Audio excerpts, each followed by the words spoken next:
శ్రీ విష్ణు రూపాయ నమశివాయ.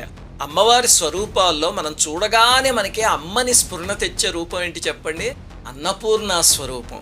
ఆమె మాణిక్యపాత్రం మధురసభరితం బిభ్రతీం పాణిపద్మం దివ్యైరన్నైర్ ప్రపూర్ణం ఘృతమణివలయే స్వర్ణ దర్వించ దక్షే అని వర్ణిస్తారంటే, అమ్మవారి ముఖం పున్నమి చంద్రుల్లా ఉండి ఒక చేతిలో అన్నపు పాత్ర, ఇంకో చేతిలో గరిటెతో నా పిల్లలకి ఎప్పుడు ఆకలేస్తుందా అన్నం పెట్టేద్దామా అని సిద్ధంగా ఉండే స్వరూపమే అన్నపూర్ణమ్మ స్వరూపం. అన్నపూర్ణమ్మ అమ్మలా అన్నము పెడుతుంది, అమ్మవారిలా జ్ఞానాన్ని కూడా పెడుతుంది.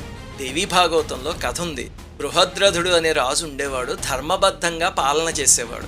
ఆయనకి జన్మాంతర జ్ఞానం ఉండేదంటే ఎవరినైనా చూస్తే పూర్వజన్మలు చెప్పేసేవాడు అనమాట.